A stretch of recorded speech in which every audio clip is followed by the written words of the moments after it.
Hey, my Lipton. So I'm gonna do hopefully this is not gonna be long, and I know I'm gonna get a lot of people upset in this video, um, especially the folks on TikTok, child, because anytime I talk about their beloved Democrats, I always they always come in the comment section.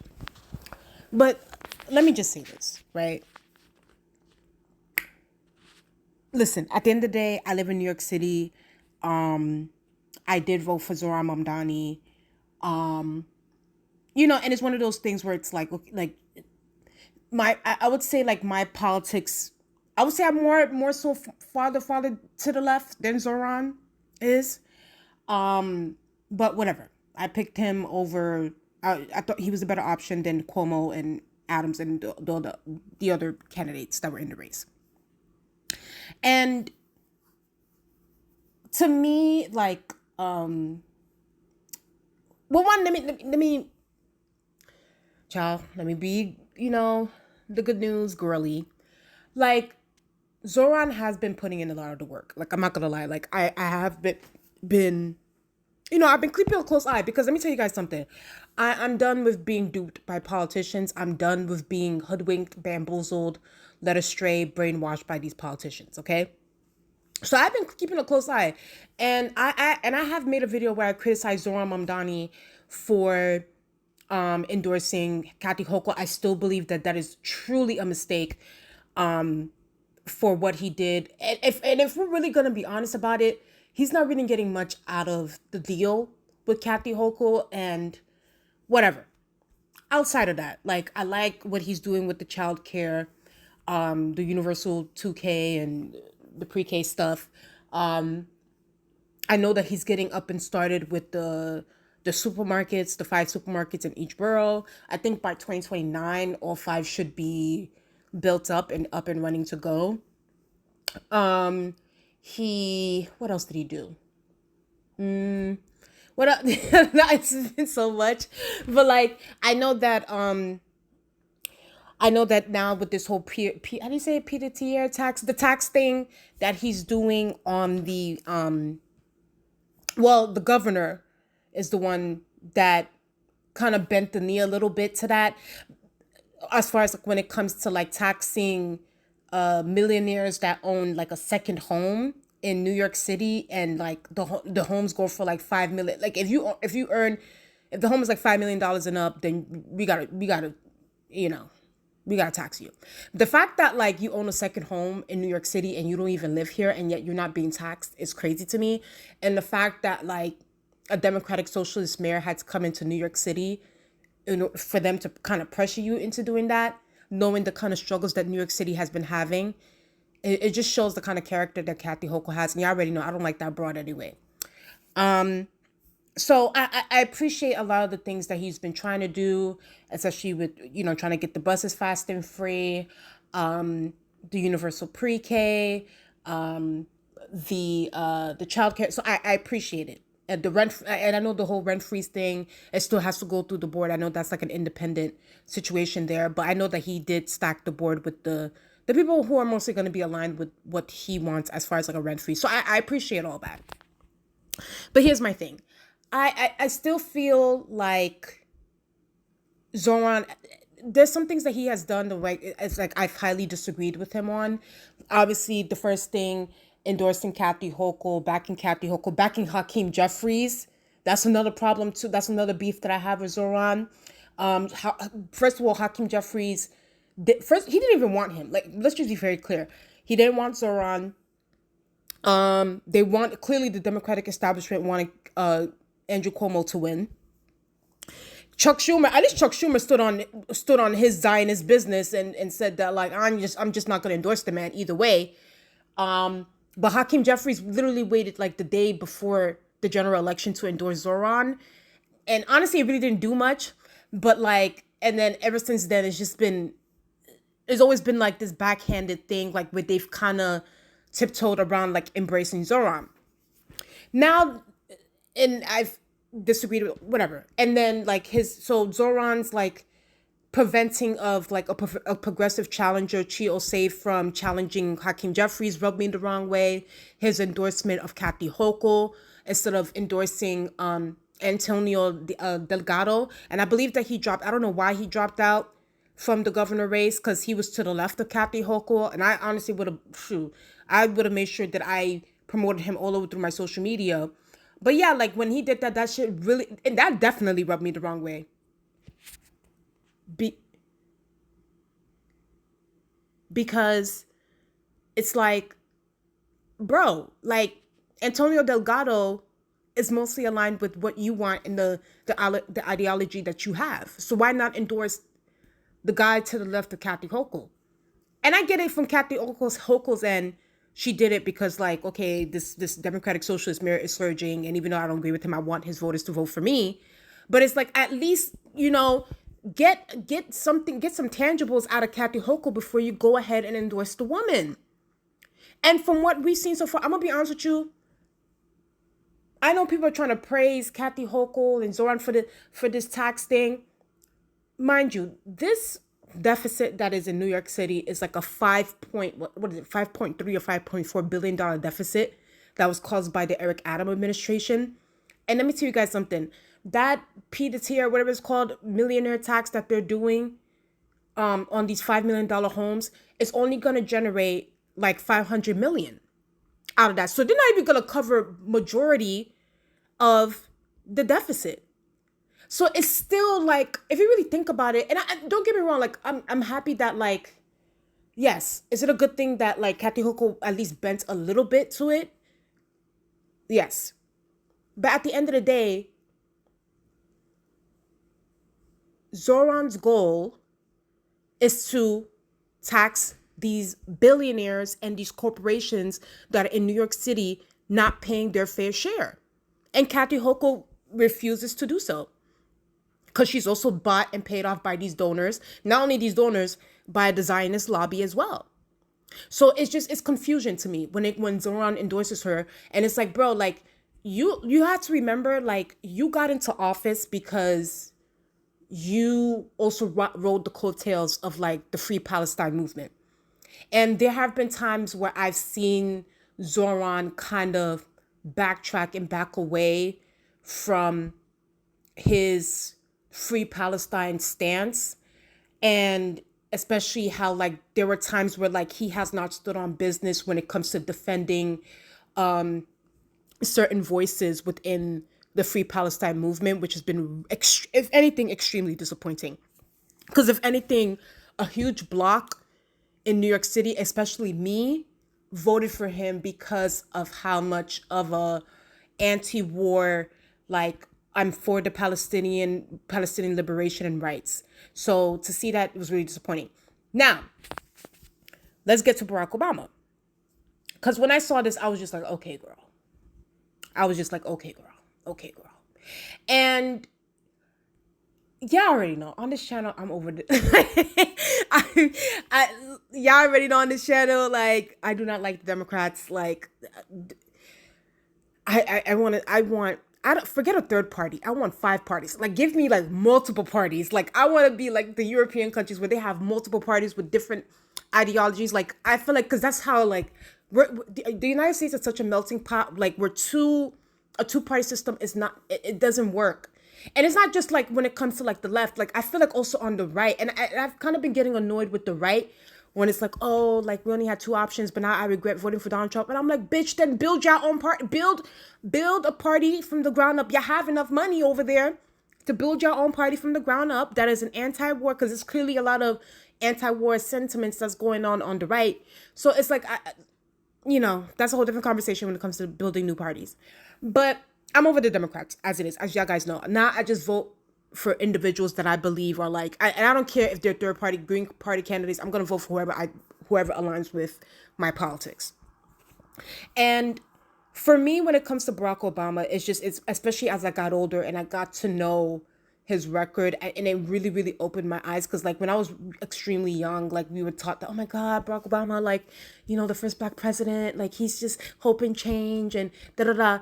And then only to see what he really did in office and to kind of get that information, And honestly, and the fact that nobody is bringing this up, you can clearly tell you guys that like still the media apparatus is still in the pocket of Barack Obama, because Barack Obama's presidency led to Donald Trump. And I think that people really they don't really get into it. Like, I feel like Barack Obama's, his 2 terms in office and what he has, because this didn't just happen in a vacuum.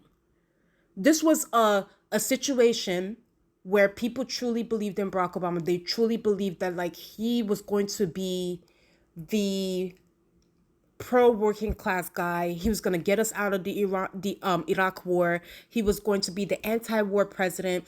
He was going to, bail the working class out.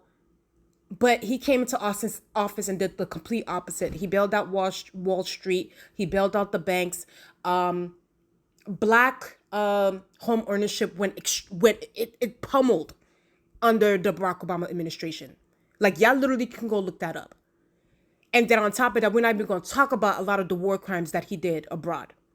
So to me, when I see this image and when I saw this on my timeline, I was like, okay, now I see what's going on here. Especially after Donald Trump. Okay, so if y'all don't remember, when the DNC stole the primary election from Bernie Sanders, and they anointed Hillary Clinton, Barack Obama and them stood behind Hillary Clinton, saying that we want her, she's going to be the president. They endorsed her, blah, blah. She ends up losing to Donald Trump. Okay. They didn't know what to do about that. We were like, what happened here? We thought that she was going to win, blah, blah, blah, whatever. So then we move on to Joe Biden, and then, that whole situation. And if we're going to be honest with you, the only reason why Joe Biden won was because of how Trump handled the pandemic and the BLM protests that were happening at that time. That's the only reason why. They were like, you know what, we'll settle for the lesser of 2 evils. We'll just go with Joe Biden. We got Joe Biden in there. And then when, forget about Joe Biden, they end up taking Joe Biden out because he was old and decrepit and whatever. They then anointed KamalaHarris without doing a primary. And Barack Obama got behind her too. And she lost against Donald Trump again. So if we're going to be completely honest, Barack Obama's influence within the vote, like as far as like within the broad voter coalition, is dwindling.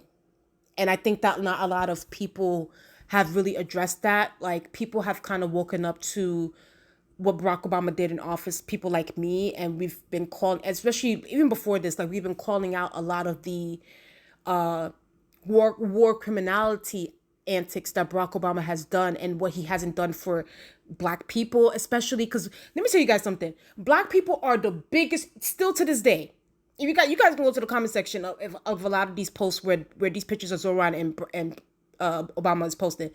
Black people still ride for this man, even though Barack Obama has since he has been in office, after office, has continued to throw back Black people under the bus, has done not shit for Black people. Nada for Black people. But still, they ride for that. They ride for this biracial child. They ride for this biracial. So,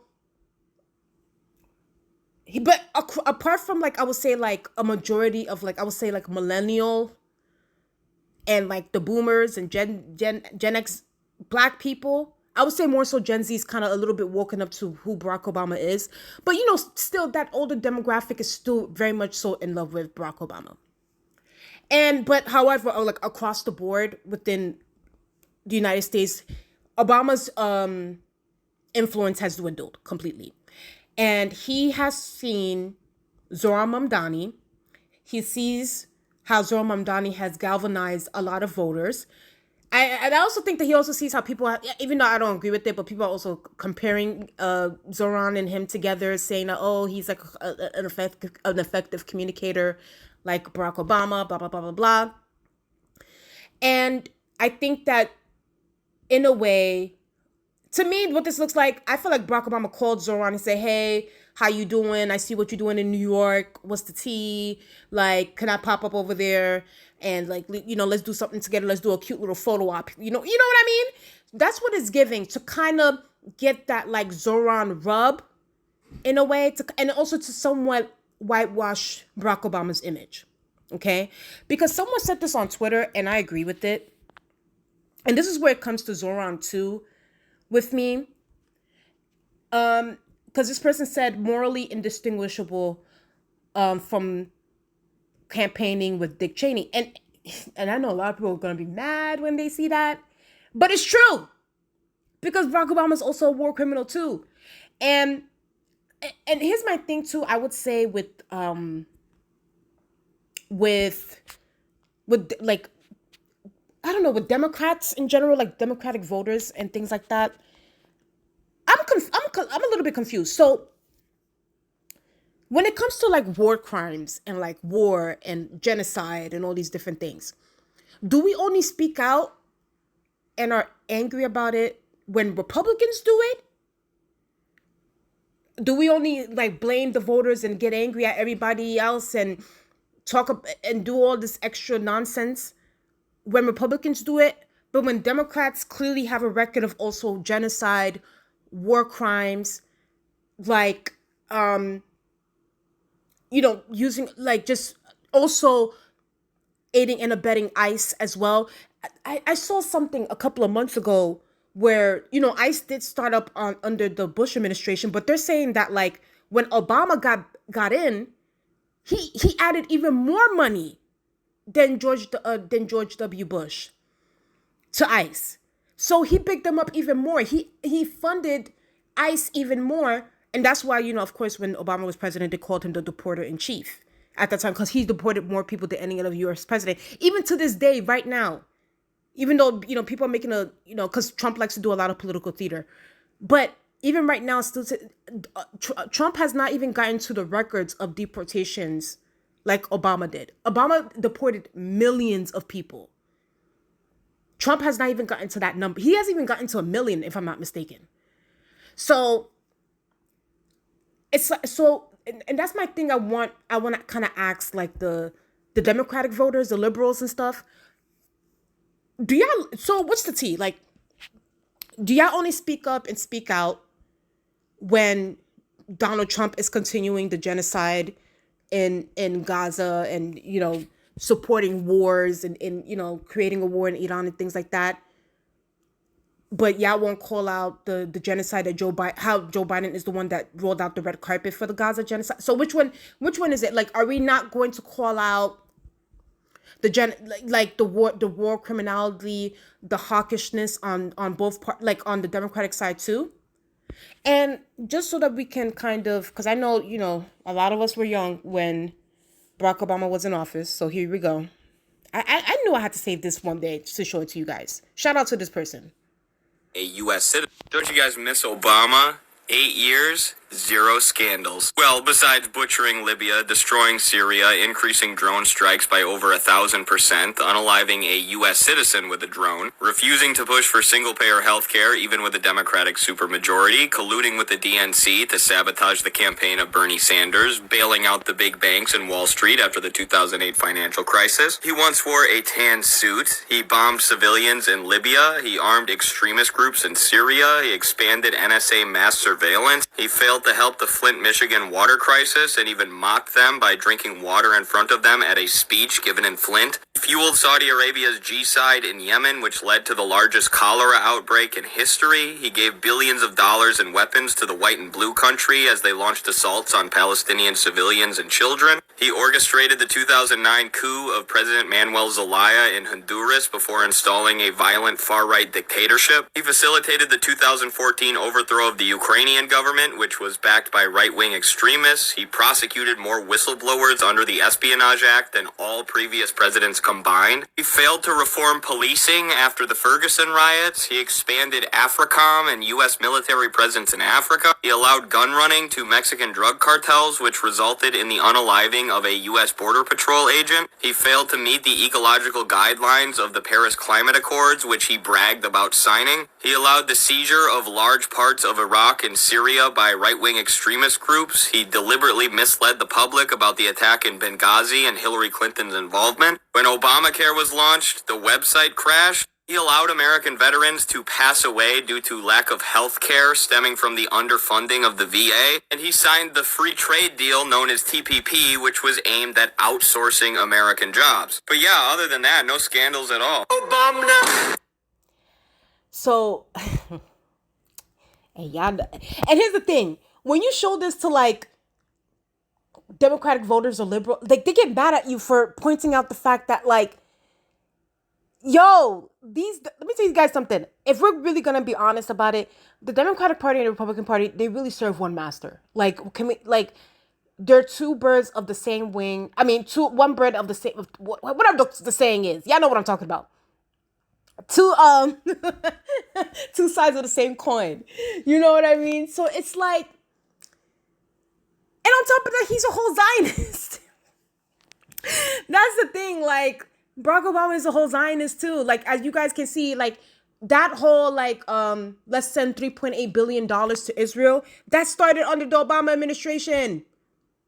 Like, to me, I just feel like, especially with the people like Zohran specifically, you can't call out the anti-war stuff and all that extra shit when it comes to like Republicans, when you clearly had people in the Democratic Party that supported and have yet to even call out the genocide. From what I understand, have we seen Barack Obama call out the genocide? He hasn't said anything about it. So it's like now you're bringing this war criminal to a school in the Bronx in front of these kids when this man has literally bombed whole kids in different countries. It's just, and like I said, I think that Barack Obama is the one that reached out to Zohran. This is giving me like Barack Obama wants to kind of whitewash his image. He wanted the Zohran rub. I think that he called Zohran to say, hey, let's do something together. Let's do a little, something.